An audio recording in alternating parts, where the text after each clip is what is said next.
Jesus Cristo é o Senhor no céu, na terra e debaixo da terra. Ele é santo. No temas en nada lo que vas a padecer.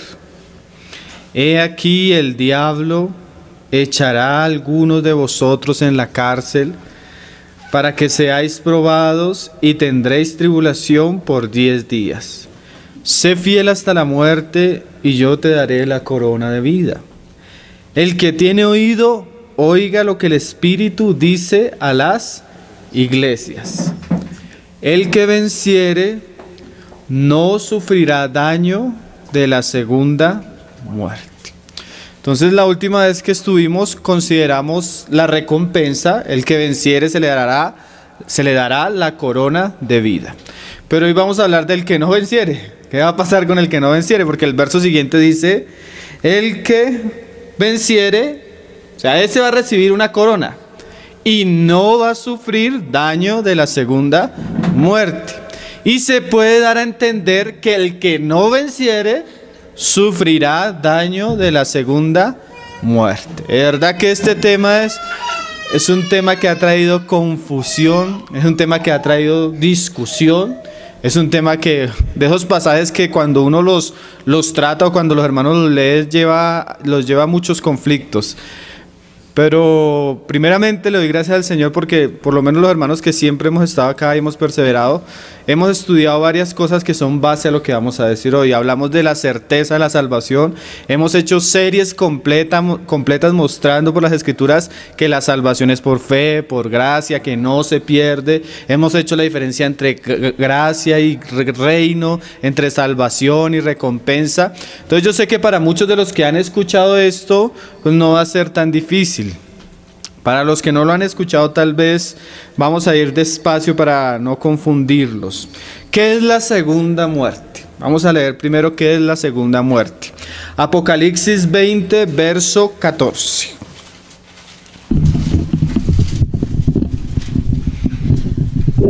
Apocalipsis 20, verso 14. Ahí se nos habla qué es la segunda muerte. Dice: y la muerte, eso es después del juicio del trono blanco, en el juicio del trono blanco, y el Hades fueron lanzados al lago de fuego. Esta es la segunda o la muerte segunda. Y el que no se halló inscrito en el libro de la vida fue lanzado al lago de fuego. Entonces, la segunda muerte es el mismo lago de fuego, que es en el hebreo, en el griego, se conoce como la Gehenna. Esa palabra lago de fuego en el griego es Gehenna, que viene de una palabra Ginón, que era un lugar, un valle en Jerusalén, donde se acostumbraba a echar la basura y donde se le prendía fuego a la basura. De ahí toma el Señor esa palabra para hablarnos del lago de fuego, o la Gehenna, que es lo mismo, o la segunda muerte. Entonces vamos a hacer un resumen, una panorámica para comenzar a entender qué es la Gehenna y qué es lo que van a sufrir aquellos creyentes que no venzan, que es el daño de la segunda muerte. Entonces, primero que todo, vamos a hacer la panorámica. Nosotros cuando a veces hablamos, y aún en la traducción que nosotros a veces usamos, se usan palabras que no son exactas en el griego. Por ejemplo, muchas veces traduce infierno, pero la palabra exacta no es infierno, sino es Gehenna, como lo vamos a ver ahorita. O a veces traduce infierno, pero la palabra tampoco es exacta, sino es Tártaro. El Tártaro es el lugar de prisión de los ángeles, y la Gehenna es el lago de fuego, que es el lugar en el cual Dios ha decidido echar en perpetuidad a Satanás y sus ángeles y a todos los hombres que se rebelaron contra él. Eso es la segunda muerte. ¿Por qué segunda muerte? Porque antes de ese momento ya los hombres, la mayoría de hombres han experimentado la primera muerte. ¿Cuál es la primera muerte? Que tú estás aquí en vida y sucede la muerte. O sea, Dios toma tu espíritu, tu cuerpo vuelve al polvo y tu alma va a un lugar transitorio. Si eres creyente, vas al paraíso. Si eres impío, vas al lugar de los muertos de tormento, que es el Seol o el Hades. Entonces, hermano, Dios algún día va a resucitar a todos los hombres. Y ahorita vamos a hablar un poco de la resurrección. Pero en esa resurrección tiene dos tiempos. Una es la resurrección de los justos cuando Cristo venga, ahorita lo vamos a leer. Y otra es la resurrección de los impíos después del periodo de 1000 años. En esa resurrección de los impíos, que es en el juicio del trono blanco, todos los que no se hallaron inscritos en el libro de la vida van a ser echados en un lugar donde van a ser atormentados eternamente por haber resistido la verdad del evangelio. Ese lugar se llama la Gehenna, ¿sí? O la segunda muerte. O como se traduce al español, el lago de fuego. Ese es un aspecto. El otro aspecto que también Apocalipsis y algunos pasajes en las Escrituras nos muestran es que los creyentes que no vencieron van a sufrir daño en ese mismo lugar. Lo que se nos habla es que no es eterno, pero sí las Escrituras nos hablan de que el creyente va a pasar una temporada de disciplina y de castigo en ese lugar.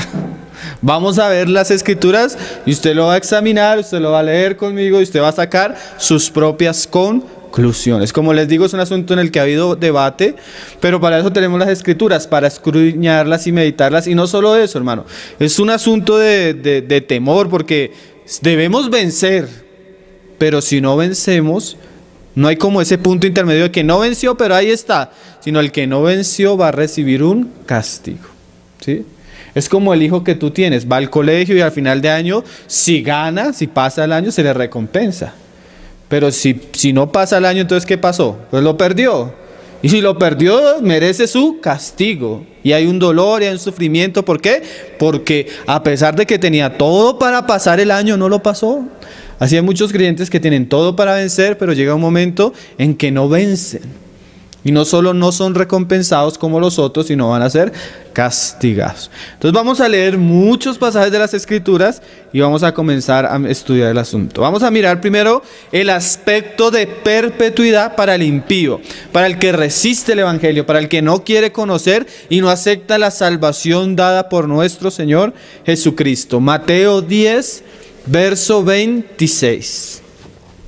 Vamos a leer bastantes pasajes. Mateo 10, verso 26 dice: así que no los temáis, hablando de la persecución, porque nada hay encubierto que no haya de ser manifiesto, ni oculto que no haya de saberse. Lo que os digo en tinieblas, decidlo en la luz, y lo que oís al oído, proclamadlo desde las azoteas. Y no temáis a los que matan el cuerpo. No debemos tenerle temor, hermano, a la primera muerte. A la que sí deberíamos tenerle temor es a la segunda muerte. ¿Por qué no debemos tenerle temor a la primera muerte? Porque para mí el vivir Cristo, pero el morir es ganancia. ¿Por qué? Porque paso de estar en un mundo contrario a Dios, en un mundo rebelde a Dios, con una naturaleza caída, con problemas, con circunstancias, a un lugar de paz y de reposo, a estar con Cristo mismo. El Señor le dijo al moribundo ladrón a su lado: de cierto te digo que hoy mismo estarás conmigo en el paraíso. La muerte no debería ser un temor para el creyente, ni siquiera en un martirio, hermano. Es un privilegio que Dios le concede a algunos hombres morir por su causa. Entonces no temas a esa muerte. Mas el alma no pueden matar, ¿sí? Te tratarán, destruirán tu cuerpo, este cuerpo volverá al polvo, pero tu alma es tomada por el Señor y llevada a su presencia.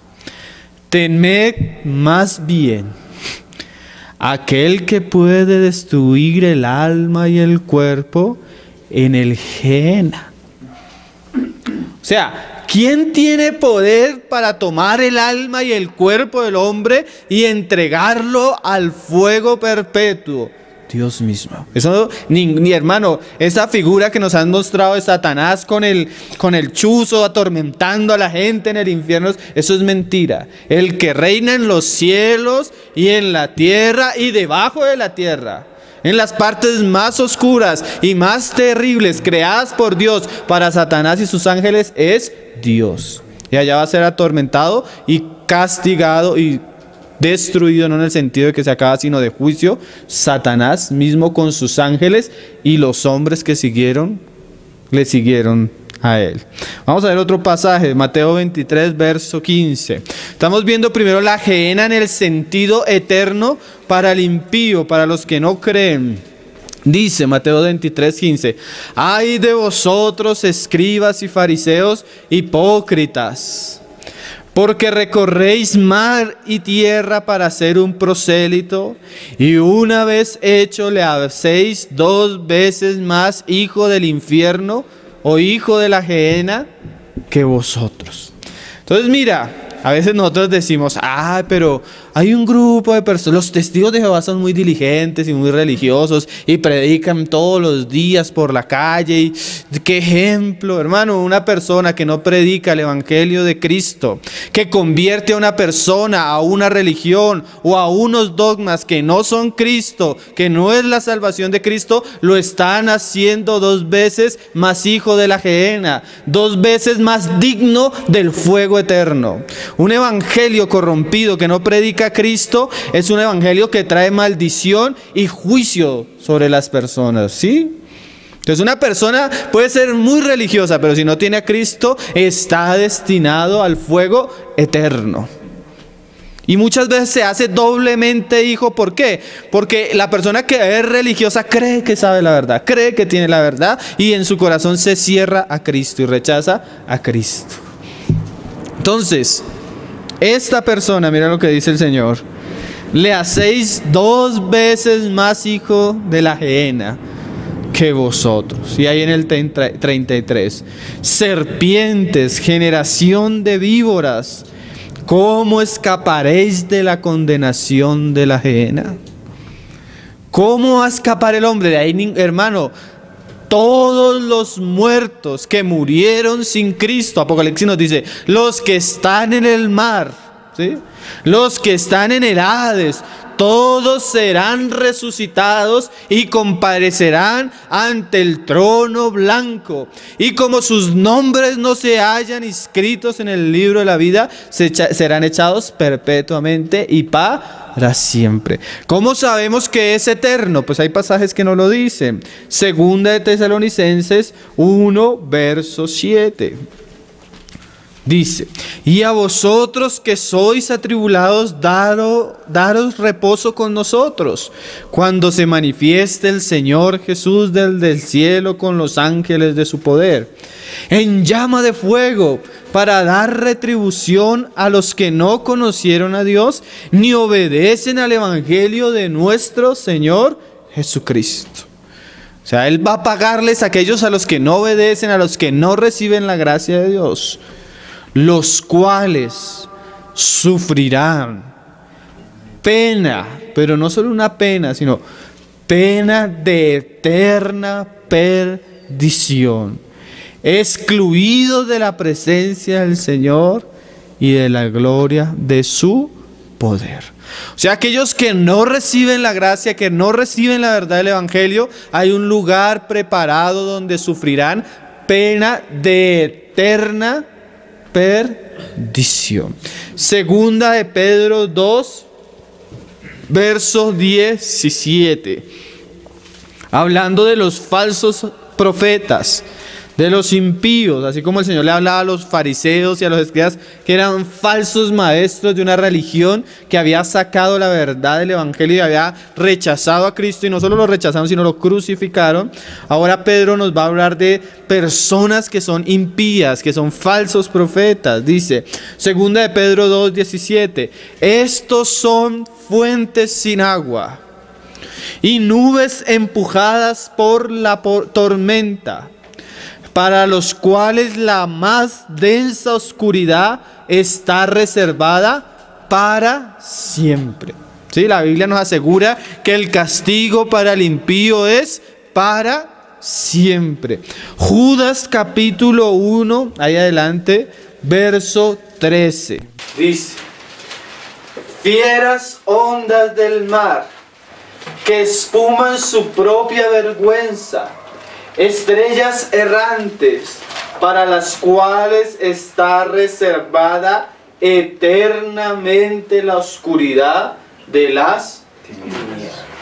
Entonces, esa es la segunda muerte, la Gehenna, el lugar donde los hombres van a ser echados para eterna condenación, eterna perdición. Apocalipsis 19:20 aún nos habla quiénes lo inauguran. Mira lo que dice Apocalipsis 19, verso 20. Hablando del anticristo y el falso profeta.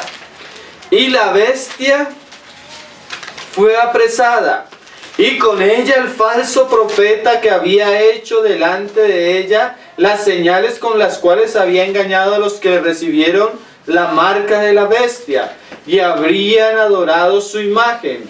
Estos dos fueron lanzados vivos. Eso ni siquiera experimentaron la primera muerte. Esos fueron lanzados enteriticos. Qué cosa tremenda, ¿no? Cuando ustedes se acuerdan la historia de Coré, de Datán y Abiram, en la rebelión se abrió la tierra y se los tragó vivos y descendieron vivos al Seol. Qué cosa terrible, ¿no? Así va a ser con el anticristo y el falso profeta. Y dice: engañaban los que recibieron la marca de la bestia y habían adorado su imagen. Estos dos fueron lanzados vivos dentro de un lago de fuego que arde con azufre. Entonces, este es el primer aspecto de la Gehenna.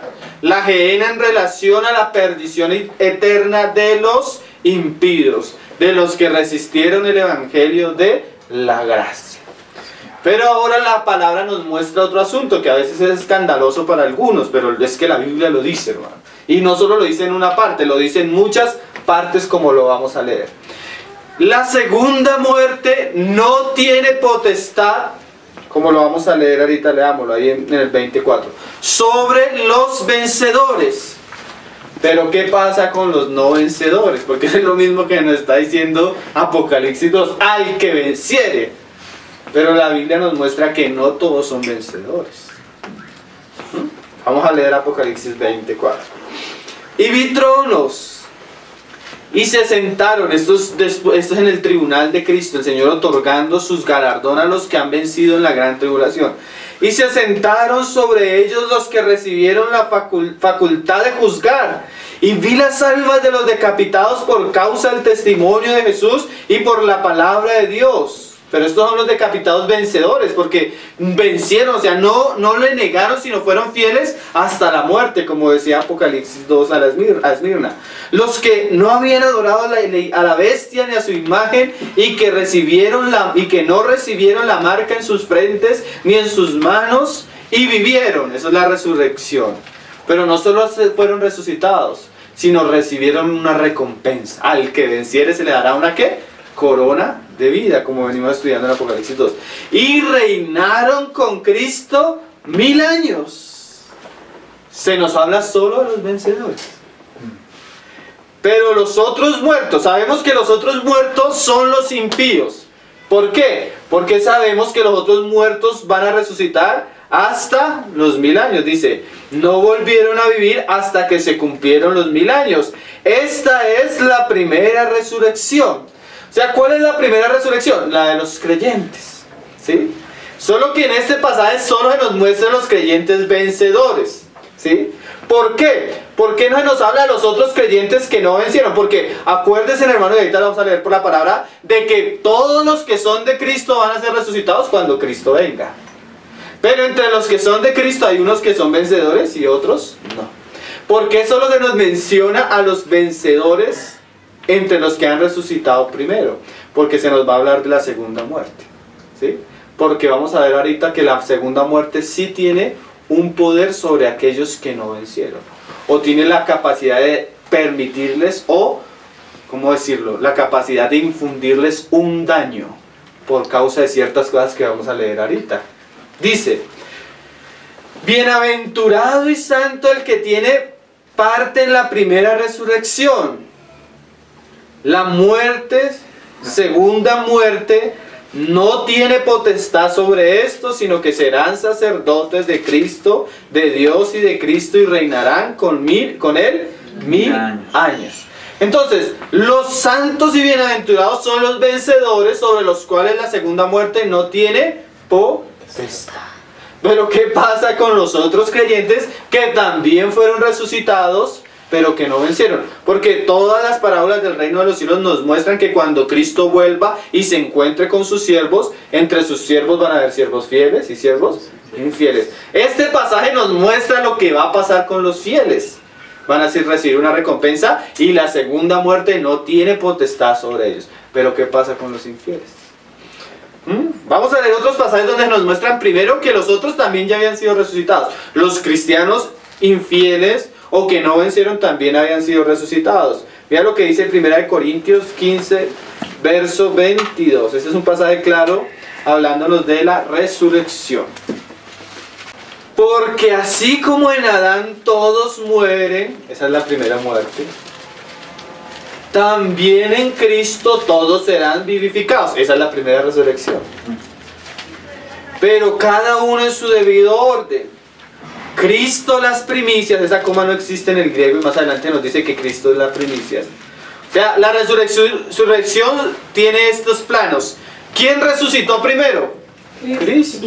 ¿Él como qué? Como las primicias. ¿Después quién?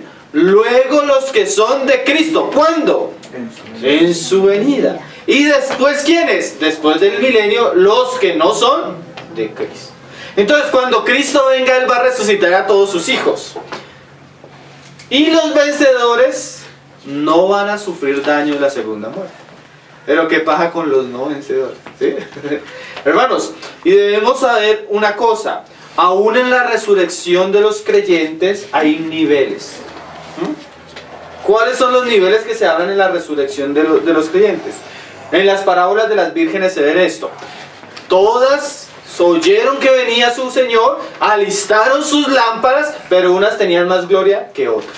¿Sí? Entonces, 1 Corintios 15 nos habla que no todos resucitaremos con los mismos cuerpos, que una es la gloria del sol y otra gloria es la de la luna. O sea que nuestro cuerpo resucitado va a emanar la vida de Cristo según lo que hayamos sembrado aquí en este tiempo, ¿sí? Aún nuestro cuerpo va a dar testimonio de la clase de vida que tenemos y del lugar y la posición de autoridad que tendremos en el reino. ¿Me estoy confundiendo o me están siguiendo? Hermano, cuando usted ve unos soldados, nomás usted ve el atuendo que ellos tienen y usted sabe cuál es coronel. Usted sabe cuál es comandante, usted sabe cuál es general, usted sabe, sí, usted conoce los rangos, ¿por qué? Por las insignias, por su atuendo, ¿no? Aún en las películas del Señor de los Anillos, usted sabe cuál es rey, usted sabe cuál es... ¿Por qué? Porque su vestidura da testimonio de eso. Así va a ser en la resurrección de los muertos, de los creyentes. La gloria del que va a reinar sobre 10 naciones va a ser una, y la gloria del que va a reinar sobre 5 naciones va a ser otra, y la gloria del que solo va a reinar en una nación va a ser otra, y la gloria del que no venció va a ser otra. La resurrección va a hablar de eso. Entonces por eso decimos que aún en la resurrección de los creyentes no todos resucitaremos de la misma manera. Vamos a leer unos pasajes que hablan de esto, porque para que lo vean en las Escrituras. Filipenses 3, verso 10. Tenemos un pasaje donde Pablo acaba de decir, como lo leíamos en Corintios, que todos los que son de Cristo van a ser resucitados en su venida, ¿sí? Pero mira lo que dice ahora Pablo en Filipenses 3:10. A fin de conocerle y el poder de su resurrección y la participación de sus padecimientos. Filipenses 3, verso 10. Llegando a ser semejante a él en su muerte. Si en alguna manera, dice Pablo, llegase a la resurrección de entre los muertos. Pablo nos dice que todos resucitaremos cuando Cristo venga. Pero aquí Pablo usa una palabra en el griego que es una super resurrección. O sea, Pablo quería participar de los padecimientos de Cristo para que en la resurrección, su resurrección fuera algo más glorioso, algo mayor. Y ese es un lenguaje que se encuentra en las Escrituras. Primera bueno, ya los decía, la gloria del sol y la gloria de la luna que dice 1 Corintios 15, pero mira este pasaje de Hebreos 11, verso 35. Yo sé que hay hermanos acá que ya lo conocen porque nosotros estudiamos acá el reino de los cielos y le dedicamos todo un día a hablar de la resurrección. Entonces nosotros veíamos en la resurrección cómo Pablo no solo quería llegar a la resurrección, sino que quería tener una mejor resurrección, una resurrección gloriosa, una resurrección que manifestara la gloria de Dios. ¿Sí? Mira cómo lo dice ahí Hebreos 11:35. Las mujeres recibieron sus muertos mediante resurrección, mas otros fueron atormentados, no aceptando el rescate a fin de obtener mejor resurrección. O sea, hay hermanos que prefirieron sufrir y morir de una manera terrible porque ellos sabían que en la resurrección eso les iba a otorgar un grado más de gloria. Como leímos ahorita en Apocalipsis 19, vi a los que fueron decapitados y se les dio la facultad de sentarse. O sea, ellos obtuvieron una posición de gloria en la resurrección. ¿Sí? Por eso decía que hay niveles en la resurrección del creyente. Pero ¿y qué pasa con los que no? Sí, porque hasta ahora hemos hablado de aquellos que vencen, pero los que no vencen, dice Apocalipsis 2, que sufrirán daño de la segunda muerte. Y ahora sí vamos a leer cada uno de los pasajes que nos hablan de la segunda muerte en el creyente que no venció. Apocalipsis 2, se los leo porque es el que comenzamos. El que venciere no sufrirá daño de la segunda muerte. No solo se nos dice una vez en Apocalipsis, se nos dice también más adelante, Apocalipsis 21, verso 7. Vamos a hablar del creyente no vencedor y la gehenna, o el daño de la segunda muerte, o el lago de fuego. Claro, esto no niega la salvación eterna, esto no niega que somos hijos eternamente y para siempre, esto no niega todo lo que venimos estudiando por años, hermano. Pero es un asunto que la palabra nos dice. Vamos a leer un Apocalipsis 21, 7. Y anótelo en su pasaje porque un día, hace poco estábamos hablando con unos hermanos. ¿Cómo se le ocurre que el creyente va a pasar por la segunda muerte? Y yo, no, a mí no se me ocurrió, hermano. Vamos a leer los pasajes en la Biblia donde lo dice. Porque es que la Biblia lo dice, hermano. Dice ahí en el verso 7. El que venciere, ¿ese quién es? El creyente vencedor. Heredará todas las cosas y yo seré su Dios y él me será mi hijo. Pero, o sea, no todos vencieron, hermano. Entre el pueblo de Dios hay cobardes e incrédulos, los abominables y homicidas, los fornicarios y hechiceros, los idólatras y todos los mentirosos. ¿Qué pasa con los que no vencen y caen en ciertos tipos de conductas abominables y reprochables por su Señor? Tendrán su parte, no eternamente, pero sí tendrán una parte en el lago que arde con fuego y azufre, que es la segunda muerte. Los que vencieron reinarán con Cristo. Y el que no venciere. ¿Por qué yo no puedo vencer? Porque de pronto soy incrédulo. Como los judíos en el desierto. Ay, Señor, nos sacaste para esto. Ay, la vida cristiana tan difícil. Ay, mis luchas. Y me comienzo a amargar. Y me comienzo a endurecer en mi corazón. Y comienzo a vivir una vida cristiana llena de amargura. Llena de sinsabor, de murmuración, de queja. Y eso me deja en el camino. ¿Y cómo una persona así va a sentarse a reinar con Cristo? Como una persona que anda en mentira siendo creyente de reinar con Cristo. Como una persona que practica la hechicería. Y eso no es muy extraño, hermano. Usted va a la iglesia hoy, le venden el pote de aceite ungido para que unja su carro, para que unja su casa. ¿Eso qué es? Eso es hechicería. Eso es hechicería, hermano. Hoy los cristianos oran como si estuvieran conjurando algo. Como si los dichos de su boca causaran y comenzamos, decretamos y atamos y resatamos y parecen brujos atando y desatando. Ya no se ora, Señor, que sea tu voluntad, Señor, ten misericordia, si es lo que tú quieres. Y no, hoy parecemos brujos atando y desatando, con dichos, con rezos, eso parece brujería. Tenemos cosas abominables en medio del cristianismo, pero muchas veces esos que lo están haciendo son creyentes. Entonces, ¿qué va a pasar con los creyentes? Tendrán su parte en el lago que arde con fuego y azufre, que es la segunda muerte. Un testigo en Apocalipsis 2, un testigo en Apocalipsis 21. ¿Hay más testigos o solo podemos llegar a esa conclusión por esos pasajes? Hay más testigos. Casi todos los evangelistas hablan de ese asunto a los discípulos. Mateo 5, verso 21, palabras del mismo Señor Jesús. O sea, que el lago de fuego es para los impíos perpetuamente. Satanás, sus ángeles, los impíos perpetuamente. Pero el creyente que anda como un impío, que muere como un impío, se tendrá su parte, ahorita como lo vamos a leer, con los impíos. Va a ser algo temporal, porque ahorita la palabra también nos muestra que va a ser temporal. Para el impío es eternamente. Para el creyente es hasta que pague el último cuadrante. Y eso se ve hoy en, digamos, tú vas a una cárcel y hay gente, bueno, por lo menos no acá, pero en Estados Unidos, hay gente que su condena es de muerte, ¿sí? Ya están muertos. Y hay otros que tienen una condena de 4 años, 3 años, 5 años. ¿Por qué Dios no condena a su hijo, a un hijo suyo perpetuamente? Porque ese hijo está bajo la obra de Cristo. Y Dios, acordándose de su pacto, le concede misericordia y gracia a sus hijos. Los hace hijos suyos y tienen vida eterna y no perecerán jamás. Pero si un hijo de ellos, un hijo suyo se comporta mal, es corregido, disciplinado. ¿Cuándo? En el periodo cuando él venga a reinar.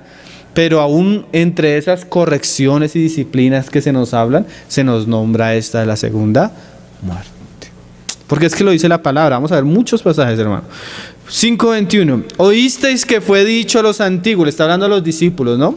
No matarás, y cualquiera que matare será culpable de juicio. Pero yo os digo que cualquiera que se enoje contra su hermano. Mira, hermano, usted no necesita matar, usted no necesita golpear. Si su corazón se está llenando de cosas contra su hermano, y eso le produce rabia, y eso le produce palabras ofensivas hacia su hermano, será culpable de juicio. Y cualquiera que diga necio, o tonto, o torpe, o idiota, o sigue una palabra agresiva hacia su hermano, será culpable ante el concilio. ¿Cuál es ese concilio de los hermanos? El tribunal de Cristo, cuando Cristo venga a juzgar a los suyos. Y cualquiera que le diga fatuo, ¿qué pasará? Quedará expuesto al Gehenna de fuego. O sea, cualquiera que en su conducta atente contra sus hermanos y se llene de ira, de odio, de rabia, de resentimiento contra su hermano y haga algo que hiera a su hermano, que ofenda a su hermano, que cause tropiezo a su hermano, esa persona queda expuesta al lago de fuego. ¿A quién le está hablando? A creyentes, hermano. Por tanto, o sea, esto no nos debe dejar ahí en el saber, ay, sí, los creyentes tal vez van a pasar. No, hermano, esto nos debe producir temor. Si traes tu ofrenda al altar y allí te acuerdas de que tu hermano tiene algo contra ti, deja allí tu ofrenda delante del altar y anda, reconcíliate primero con tu hermano y entonces ven y presenta tu ofrenda. Ponte de acuerdo con tu adversario pronto. Entre tanto que estás con él en el camino, no sea que el adversario te entregue al juez. ¿Cuál es el juez? Cristo. Cristo en el tribunal de Cristo. Y el juez al alguacil. ¿Cuáles son los alguaciles? Los ángeles. ¿Sí? Ustedes se acuerdan la parábola de llegaron las bodas del Cordero y uno no estaba vestido de bodas. Mandó llamar a los servidores, le ataron y le sacaron afuera, ¿sí? A las tinieblas. ¿Quiénes son esos? Los ángeles. Y dice, y el juez al alguacil, y seas echado en la cárcel. ¿Cuál cárcel? Pues de la que venía hablando, la Gehenna de fuego. Pero ahí es donde nos damos cuenta que es temporal. De cierto que no saldrá de allí. O sea, sí va a salir, pero primero va a tener que, hasta que pagues el último cuadrante. O sea, la Gehenna es un lugar real, hermano.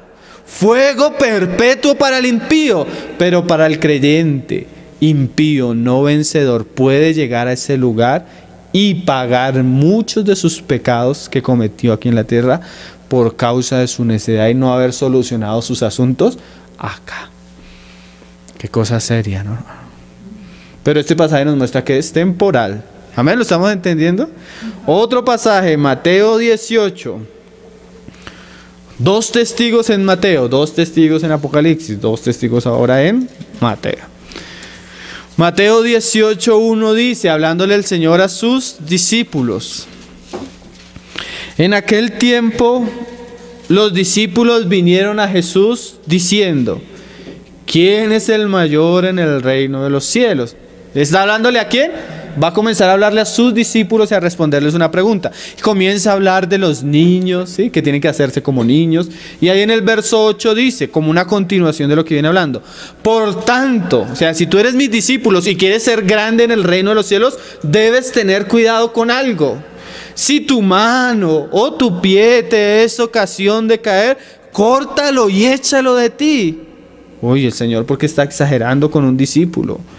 Mejor te es entrar en la vida cojo o manco, que teniendo 2 manos o 2 pies, ser echado en la gehenna eterno, en el fuego eterno o en la gehenna eterna. O sea, un creyente debe tratar con sus pecados, porque si él no trata con sus pecados, va a sufrir daño en la gehenna. ¿Sí? Y si tu ojo te es ocasión de caer, sácalo y échalo de ti. Mejor te es entrar con un solo ojo en la vida, que teniendo 2 ojos ser echados en el gehenna de fuego. O sea, ¿qué les está diciendo el Señor a sus discípulos? Santifíquense, guárdense, traten con sus pecados, porque si no, sus pecados le van a causar daño de la segunda muerte, que es la misma gehenna. Marcos también nos lo dijo. Marcos 9:42. Hermanos, y si yo un día le hablaba con un hermano y le decía, hermanos, si nosotros hablamos del fuego eterno para el impío y decimos que es un lugar que existe y aseguramos que así es porque la palabra enseña que así es, también debemos creer que esto que el Señor nos dice a nosotros también es serio y también es real. 9:42. Cualquiera que haga tropezar a uno de estos pequeñitos que creen en mí, por eso la ira, porque los problemas, las contiendas entre nosotros traen tropiezo a los hermanos.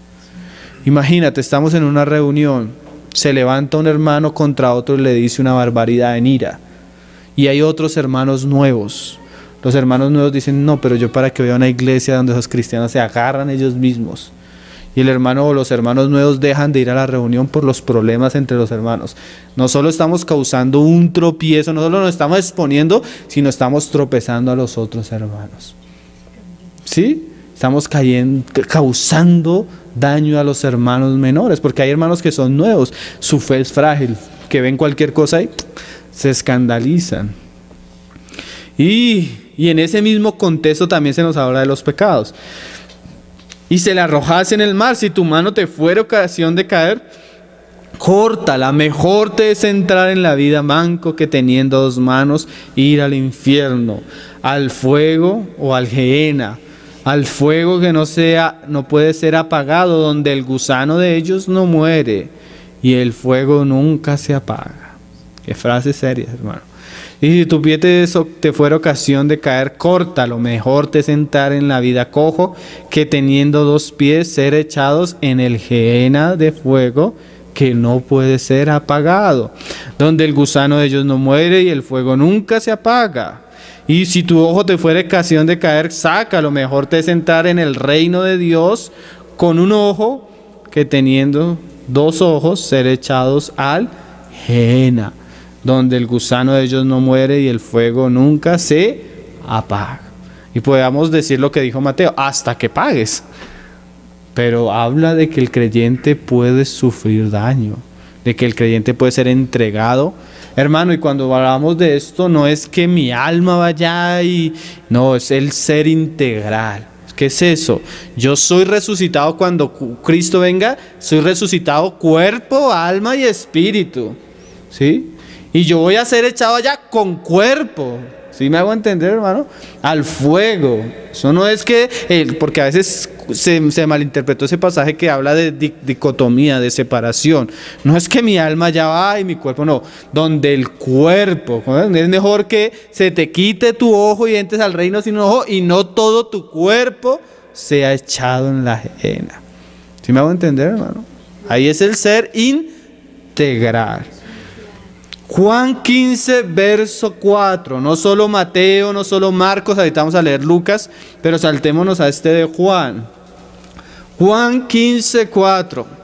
Hasta el momento hemos visto, un hombre puede echar cristiano puede ser echado, sufrir daño de la segunda muerte por cobardía, idolatría, hechicería, mentira, fornicación, problemas con sus hermanos, problemas con los pecados, ¿sí?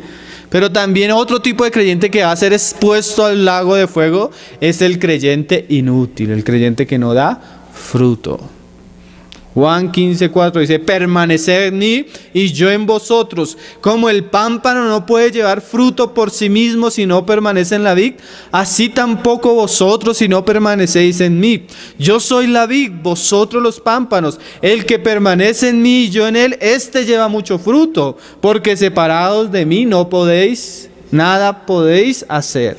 El que en mí no permanece, será echado fuera como pámpano y se secará, y los recogen y los echan en el fuego y arde.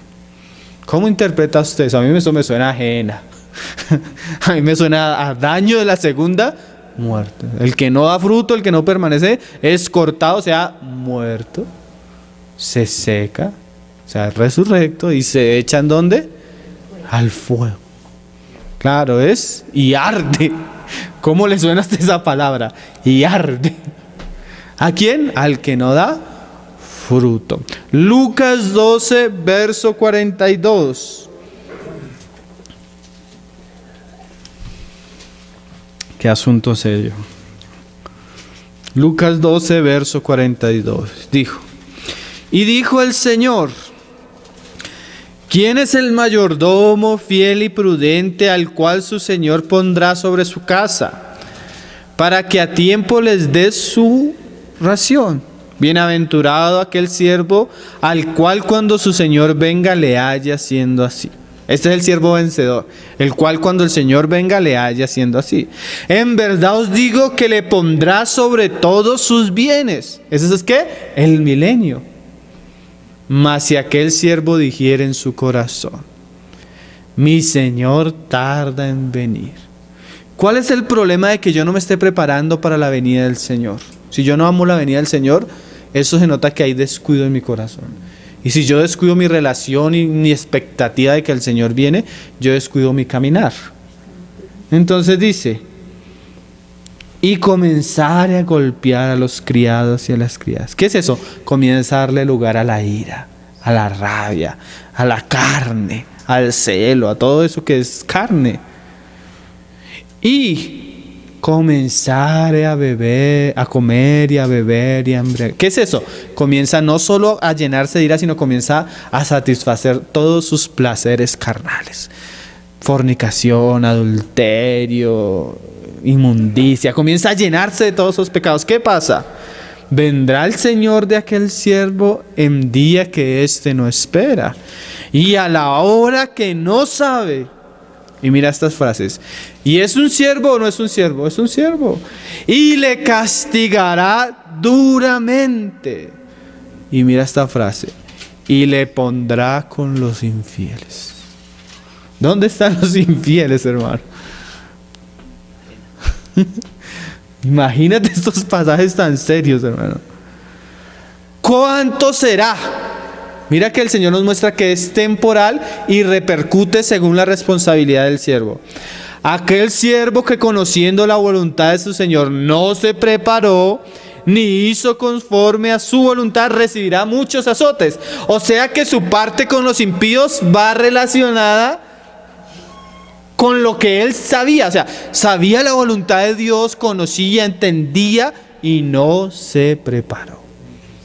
Entonces, como él sabía, esa palabra que él sabía lo hace más responsable. O sea que usted que está escuchando y yo que estoy hablando todavía, yo soy más responsable.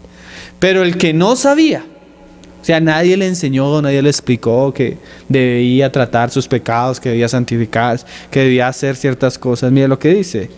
Mas el que sin conocerla hizo cosas dignas de azotes, será azotado poco. Eso nos muestra que es temporal, hermano. Eso nos muestra que 5 años, 10 años, 50 años, 100 años, no sé cuánto. Seguramente el castigo va a ser justo a lo que hayamos hecho o hayamos dejado de hacer, pero es temporal, porque como leíamos ahorita, con los impíos sí es pena de eterna perdición, con los siervos no, con los siervos es según lo que hayan hecho. Si es digno de muchos azotes, va a recibir muchos azotes. Si es digno de pocos azotes, va a recibir pocos azotes. ¿Dónde? Con los infieles. Porque todo aquel a quien se haya dado mucho, mucho se le demandará, y al que mucho se le haya confiado, más se le pedirá. Pero volvemos al otro pasaje. No saldrán de allí hasta que paguen el último juego, pero es temporal. ¿Qué pasajes nos hablan de que un creyente pueda sufrir eso y ser salvo todavía? Primera los Corintios 3, verso 13. Si bien es salvo porque la base, el fundamento de su salvación es la obra de Cristo, en su sobreedificación o cómo construyó o cómo edificó su vida, puede ser recompensado o puede sufrir pérdida, aún en el lago que arde, aún en la segunda muerte. Primera los Corintios 3, verso 13. Dice... Aquí está hablándole a siervos, no le está hablando al impío, porque acuérdate que el impío apenas va a resucitar hasta después de los 1000 años. Pero el Señor le va a hablar a sus siervos. La obra de cada uno se hará manifiesta. O sea, todo lo que nosotros hacemos va algún día a salir a la luz. Porque el día la declarará. ¿Cuál es ese día? El día del tribunal de Cristo. El día que el Señor venga y nos resucite para entregar cuenta de lo que hemos recibido. ¿Sí? Pues por el fuego será revelada. El fuego nos habla del juicio. Y la obra de cada uno, cual sea, el fuego la probará. O sea, el Señor va a pasar por el fuego, por su juicio. Acuérdense que el fuego, ¿se acuerdan de Apocalipsis 1? Ahorita cantamos, sus ojos son como llama de fuego. ¿Eso de qué habla? Y su cabello como blanca lana. Eso nos habla de una figura de que Él viene como juez. ¿Sí? ¿Acuerdan que el cabello blanco, aún las cortes de Estados Unidos usan la figura del juez con el cabello blanco? Y sus ojos de fuego nos habla que nada delante de Él es oculto. Su mirada es como fuego. O sea, delante de Él no hay escondido ni pensamientos ni intenciones. Todo está delante de Él. Así va a ser el día del tribunal de Cristo. O sea, todo lo que hicimos va a ser expuesto a la luz de todo aquel que todo lo ve. Y ese día va a ser un día, como dicen a veces los hermanos, de sorpresas. ¿Sí? Apocalipsis dice, ahí en el 13, y la obra de cada uno, cual sea, el fuego la probará. Si permaneciere la obra de alguno que se reedificó, ya sabemos qué materiales permanecen, el oro, la plata y las piedras, recibirá recompensa. O sea, es el creyente que vencedor. Si la obra de alguno se quemare, y no solo la palabra nos muestra no solo que la obra, sino si el mismo personaje se quemare, él sufrirá pérdida, pero no pérdida eterna.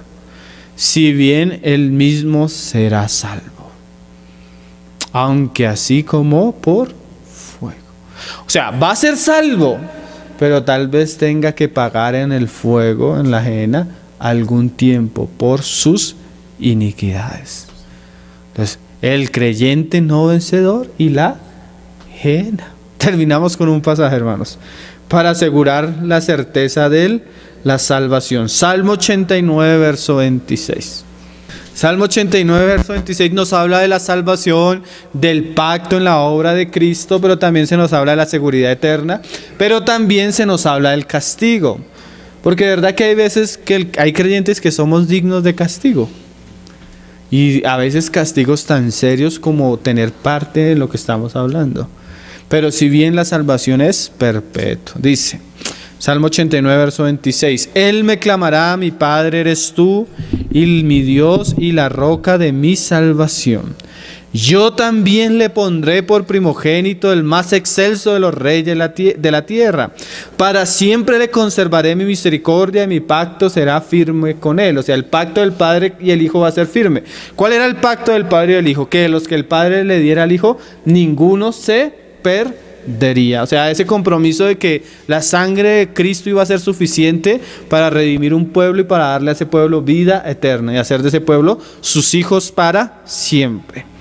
Pondré su descendencia para siempre, mismo lo dice, y su trono como los días de los cielos. Pero ¿qué pasa si entre esos hijos encontramos, como ahorita leíamos, siervos malos? Siervos que están en pecado, siervos que están en problemas con sus hermanos, siervos que no están dando frutos, siervos que no están andando conforme a lo que deben andar. Mira lo que dice. Si dejaren sus hijos mi ley y no anduvieren en mis juicios, si profanaren mis estatutos. Esa palabra profanación es seria, ¿no? Y no anduvieran en mis juicios, y profanaran mis estatutos, y no guardaren mis mandamientos, entonces castigaré. O sea, sí, el Señor no va a dejar a ninguno de sus hijos que ha sido ligero con el pecado, ligero con su carne, o que ha sido problemático, que ha sido infructífero. Él lo va a castigar, ¿no? Y ya vimos los castigos. Le castigará duramente, leíamos ahorita un pasaje. Dice, y con azotes sus iniquidades, mas no quitaré de él mi misericordia, ni falsearé mi verdad, ni olvidaré mi pacto. O sea, lo que el Señor nos ha prometido en su Hijo, el Señor no lo olvida, eso es firme. Ni mudaré lo que ha salido de mis labios. Una vez he jurado por mi santidad y no mentiré a David, al Hijo de David, Jesucristo. Su descendencia será para siempre y su trono como el sol delante de mí. O sea, a pesar de que sus hijos caigan como las cosas que estamos viendo, Dios los va a castigar y los va a tratar severamente. Si bien lo que Él ha dicho no va a mudar, su pacto, la salvación y la gracia que nos ha dado en Jesucristo eternamente permanecerá, porque es un pacto entre el Hijo y el Padre. Por eso dice ahí en 1 Corintios que leíamos, no, el asunto no es del fundamento, porque el fundamento es Cristo y su salvación. El asunto es cómo sobreedificamos. Si yo sobreedifico mal, tal vez voy a sufrir ¿qué? Un castigo. Pero si bien voy a ser salvo. ¿Por qué? Porque a pesar de que se queme lo de arriba, todavía permanece el fundamento que es para siempre. ¿Cuál es el fundamento? La salvación otorgada bajo el nuevo pacto en Cristo Jesús. Entonces, hermano, el creyente que venciere va a ser recompensado y no sufrirá daño en la segunda muerte. Pero el creyente que no venciere, ahí usted, con todos los pasajes que hemos leído, con todo lo que hemos visto, usted saque sus propias conclusiones. Personalmente, por lo que dice la palabra, yo creo que va a ser así. Siempre que se habla de esto, termino con esto, se dice, hermano, pero eso suena a purgatorio. ¿Sí? Esa es la clásica. Hermano, pero eso suena a purgatorio. Entonces, para terminar, vamos a hablar un poco del purgatorio. Les voy a leer algo del purgatorio. Porque si bien los católicos han usado algunos de estos pasajes para hablar del purgatorio, no es purgatorio.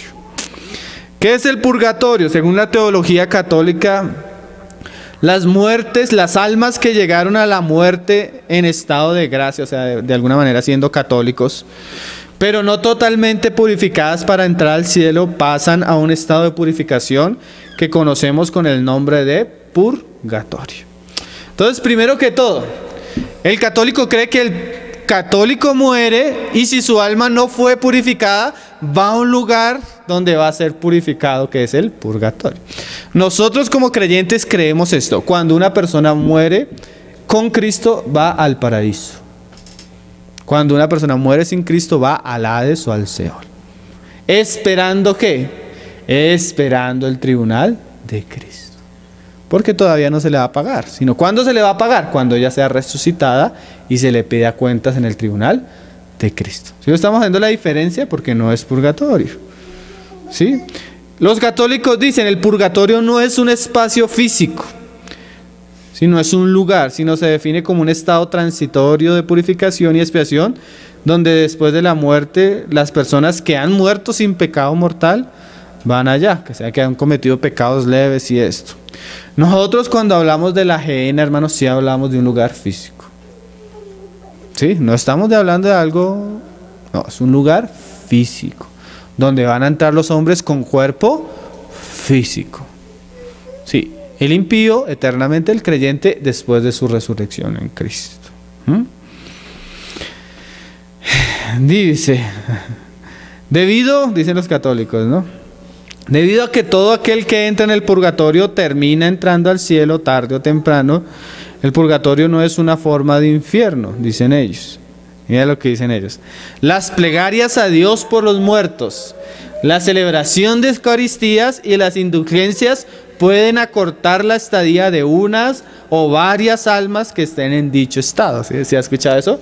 Las plegarias, las misas, las indulgencias pueden sacar a la gente de allá.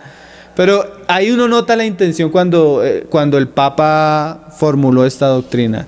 La intención de ellos era recaudar dineros. ¿Cómo? Con misas, con indulgencias y con rezos. Entonces, tú tienes tu abuelita, tu tío que está chicharronando allá, entonces la quieres sacar antes de que cumpla los 200 años, entonces tú vas a donde el Papa, a donde el sacerdote y le pagas una indulgencia donde tú le ahorrabas 50 o 100 años de castigo. Pero por lo que vimos ahorita, ni por más misas, ni por más indulgencias, el creyente que ha hecho cosas dignas de azotes recibirá cada uno de sus azotes. Y imagínate, si el que no tenía dinero le tocaba todo el tiempo de estadía allá. Pero hermanos, y como leíamos ahorita, no es un asunto para salvación, no es para ir al cielo. El lago de fuego es un lugar de castigo para el creyente que ha sido desobediente. El Señor lo va a corregir, lo va a disciplinar allí. Porque nada impío entrará en la nueva Jerusalén. Todo lo impío quedará en este periodo, donde el Señor va a corregir a los que fueron infieles. Porque los fieles, mientras tanto, están reinando y gozando del milenio con el Señor. Entonces las indulgencias y la Eucaristía ellos la inventaron fue para recaudar dinero, ¿no? Bueno, eso son en términos generales la diferencia entre lo que dicen los católicos que es purgatorio y lo que nosotros creemos como el lago de fuego. Cuando nosotros estamos hablando usamos bastantes versículos, hermanos, ¿sí? Los católicos no tienen ni una sola palabra que hable de purgatorio y cogen algunos pasajes y los tergiversan en estos asuntos. Pero la realidad es que terminamos diciendo lo que dice el Espíritu a las iglesias: el que venciere, el Señor nos haga sus vencedores, amén, no sufrirá daño de la segunda muerte, ni de la segunda muerte tendrá potestad sobre él, como dice Pablo. Pero el que no venciere, el Señor nos guarde. Vamos a orar para terminar, hermanos. Sí, amén. Padre, te damos gracias por tu palabra, Señor. Y te pedimos que tú nos ayudes, Señor. Ciertamente no es solo un asunto de llegar a entender algo, Señor, sino que, como tú decías, al siervo que conoció tu voluntad y no se preparó, Señor, tú le pagarás con muchos azotes, Señor. Ten misericordia de nosotros porque tú en tu gracia nos has concedido ir a tu palabra, ver en tu palabra, entender tu palabra, la exposición de tu palabra alumbra, Señor. Y queremos ser sabios en relación, Señor, a nuestra manera de andar, Señor. Haz de nosotros cristianos vencedores, Señor. Haz de nosotros cristianos dignos de sentarse a reinar contigo, Señor. Haznos dignos de tu gloria, Señor. Te pedimos perdón si hemos ofendido a algún hermano, Señor. Te pedimos perdón si hemos maltratado a algún hermano, Señor. Y danos la oportunidad de reconciliarnos con él, Señor. No dejes que hayan cuentas pendientes en nuestra vida, Señor. Concédenos arreglar todas las cosas antes del encuentro contigo, Señor. También te pedimos, Señor, si necesitamos sacar nuestros ojos o nuestras manos, si necesitamos tratar con nuestros pecados, que nos dé la gracia, Señor, la sabiduría para tratar con ellos, Señor. Tratar con nuestra carne, con nuestro viejo hombre, todo aquello que te desagrada, te ofende, Señor. Te pedimos que nos ayudes, Señor. No queremos seguir pecando contra ti, no queremos seguir destruyendo este templo, Señor. No queremos seguir siendo esclavos del pecado, Señor. Danos la libertad, la victoria de tu Hijo Jesucristo, Señor. Ayúdanos a caminar en santidad y pureza como es digno, Señor, de tu nombre, Señor. También si hemos sido infructíferos, Señor. Tal vez no hemos dado el fruto que tú esperabas, Señor. Tal vez no estamos haciendo las cosas que debemos hacer, Señor. Ayúdanos, Señor, de todo corazón te pedimos, ayúdanos a permanecer cada día en ti, Señor, a acercarnos a ti, a arraigarnos en ti y a dar el fruto digno, Señor, de eso, Señor. Ayúdanos a ir y llevar mucho fruto, Señor, y que tú seas glorificado en este, Señor. Y como aquel siervo bueno que sabía tu venida, se preparó e hizo, Señor, y dio el alimento a tiempo, Señor. Ayúdanos a prepararnos y a estar velando, Señor, para que el día de tu venida no nos sorprenda, Señor, como un ladrón en la noche, Señor. Ponemos nuestras vidas, nuestro caminar, Señor, escudriñanos, examínanos, y si hay algo, camino, Señor, de perversidad en nosotros, guíanos, Señor, corrígenos por el camino eterno, Señor. Obra en nuestras vidas, Señor, queremos sentarnos contigo, Señor, en aquella cena, en aquella gran boda que tú has preparado, Señor, para tus vencedores y los que te aman, Señor. Oramos por tu palabra, Señor. Te pedimos que tú guardes tu palabra, que no sea de confusión ni de contienda, sino que tú la lleves a las personas que necesitan escucharla, Señor, y sea de bendición, de claridad y de luz. Te lo pedimos, Padre, en el nombre de tu Hijo Jesús, Señor. Amén, Señor Jesús. Amén, Señor. Ao leão de Judá.